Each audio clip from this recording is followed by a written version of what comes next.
500 మంది డాన్సర్లతో ఈ పాట చిత్రీకరణ. చాలా పిల్ల వ్యూస్ విపరీతంగా వచ్చినాయి. జనాలు నెమ్మదిగా ఆ మూడ్లోకి వెళ్ళారు. ఒక హైప్ క్రియేట్ చేయటము, జనాల్ని తనతో పాటు నడిపించటము. భరద్వాజ గారు, ఇప్పుడు మనశంకర వరప్రసాద్ సంబంధించి ఒక అప్డేట్, అది పాట అయితే జరుగుతుంది వెంకటేష్ గారు చిరంజీవి గారి పైన అని చెప్పేసి. అంటే రకరకాల ప్రచారాలు ఉన్నాయి కదా దీని మీద. ప్రచారాలు ఏంటి అంటే మెడ్లీ ఉంటుంది అనేది మొదట్లో ప్రచారం. అంటే ఈయన పాటలకు ఆయన స్టెప్పులు, ఆయన పాటలకు ఈయన స్టెప్పులు అని. అయితే అది కాకుండానే ఒక భారీ పాట ఇద్దరి మీద చిత్రీకరణ జరుగుతోంది అనేది ఇప్పుడు అఫీషియల్ కదా చెప్పేసి తాజా వార్త. అంటే అధికారిక సమాచారం. 500 మంది డాన్సర్లతో ఇప్పుడు పాట చిత్రీకరణ అనేది అధికారిక సమాచారం కాబట్టి ఇది చాలా బిగ్ స్కేల్లోనే ఉంటుంది. అంటే ఈ సినిమాకు సంబంధించి ఒక సర్ప్రైజింగ్ ఎలిమెంట్ ఆ ఏరియాలో ఉంది. ఆ రెండు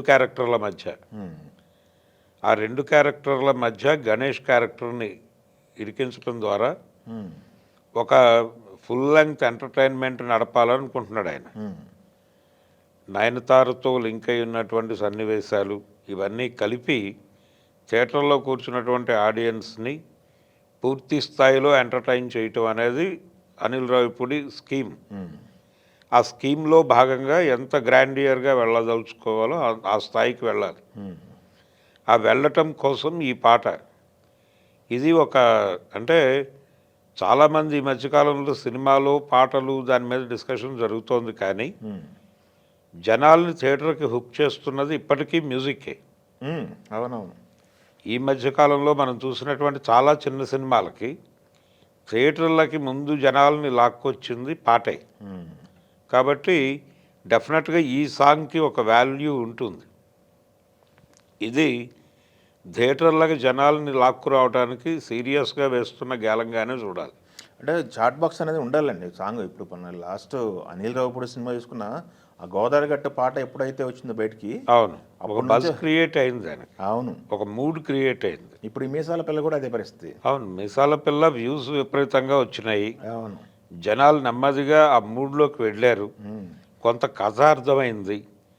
అందులో ఉన్నటువంటి కీలకమైనటువంటి మెలికలు ఏమిటి అనేది కొంతమేరకు ఆ పాట ద్వారా అర్థం చేయించారు.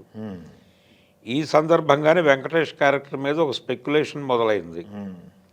ఇవన్నీ ఏర్పడటానికి రీజన్ ఆ పాట జనంలోకి ఇంకటం. అందుకని డెఫినెట్గా ఇప్పుడు రాబోతున్నటువంటి పాట మీద ఒక అంచనాలు ఉన్నాయి. అవును, వెంకటేష్ పాటకు సంబంధించి షూటింగ్ జరుగుతుంది వెంకటేష్ది.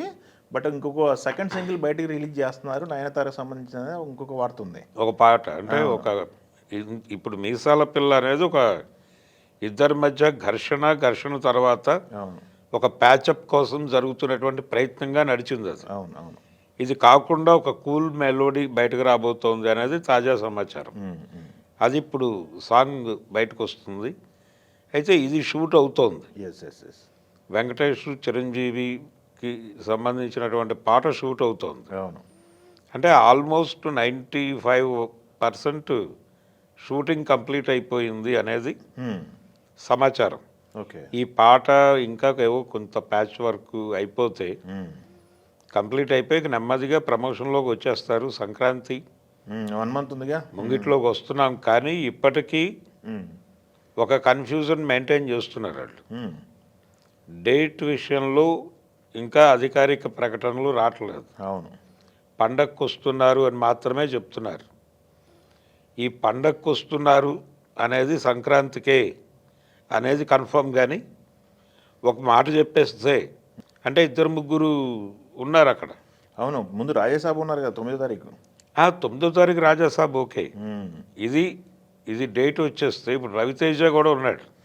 రవితేజ గారు ఈరోజు పాట రిలీజ్ అయింది సంక్రాంతికి అని చెప్పేసి వేసేసారు ఆల్రెడీ పాట. వాళ్ళు కూడా అప్డేట్ ఇచ్చారు. సంక్రాంతికి అనే మాట వాళ్ళు వాడేశారు, అయిపోయింది. భర్త మహాశయులకు విజ్ఞప్తి. పైగా ఒక డిఫరెంట్ స్టైల్లో ఈసారి ఆడియన్స్ని పట్టుకోవాలనేటువంటి మూడ్లో ఉన్నాడు ఆయన. అందుకని ఆ సినిమా మీద నెమ్మదిగా జనాల్లో ఒక ఇంప్రెషన్ మొదలైంది. దీంతో పాటు నవీన్ పోలిశెట్టి ఉన్నాడు. మళ్ళీ నవీన్ పోలిశెట్టి వెనక్కి వెళ్ళాడు కదా, తను వెనక్కి వెళ్ళాడు సంక్రాంతి రేస్ నుంచి. రవితేజ నిలబడ్డాడు అనేది ఆల్రెడీ ఈరోజు అప్డేట్ ఉంది.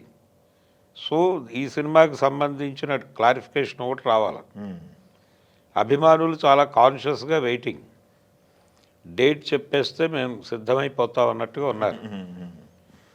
ఇప్పుడు రిలీజ్ అవబోతున్నటువంటి నయనతార చిరంజీవి సాంగ్తో ఆ డేట్ కన్ఫ్యూజన్కి తెరదించేస్తారనేది అంచనా. ఓకే, లేదు ఈ వెంకటేష్ చిరంజీవి గారి పాటని కంప్లీట్ చేసి దీనికి సంబంధించి అలాగూ ఆయన ప్రతి పాటకి ప్రోమో చేస్తున్నాడు. అవును, ఈ ప్రోమోలు ఈ పాటల సందర్భంగా చివరిగా రిలీజ్ అవ్వబోయే పాట అదే అవుతుంది. ఆ పాట సందర్భంగా డేట్ చెప్తాడేమో అనేది ఒక అంచనా. Okay okay okay. అలా ఆ డేట్ విషయంలో మాత్రం ఒక కన్ఫ్యూజన్ని మెయింటైన్ చేస్తున్నాడు. అంటే సస్పెన్స్, జనాల్లో ఒక సస్పెన్స్ ఉండాలి కాబట్టి మొత్తం పబ్లిసిటీని కూడా ఒక సినిమాలాగా నడుపుతున్నాడు ఆయన. ఒక స్కీమ్లో ఒక హైప్ క్రియేట్ చేయటము, జనాల్ని తనతో పాటు నడిపించటము, సినిమా మూడ్లోకి తీసుకెళ్ళటము, ఈ ప్రోగ్రామ్ అంతా చేస్తున్నాడు. అందులో భాగంగానే బహుశా నా అంచనా ఆ లాస్ట్ సాంగ్గా దాన్ని పెట్టేసి ఆ రోజు అఫీషియల్ డేట్ వస్తుంది. ఓకే.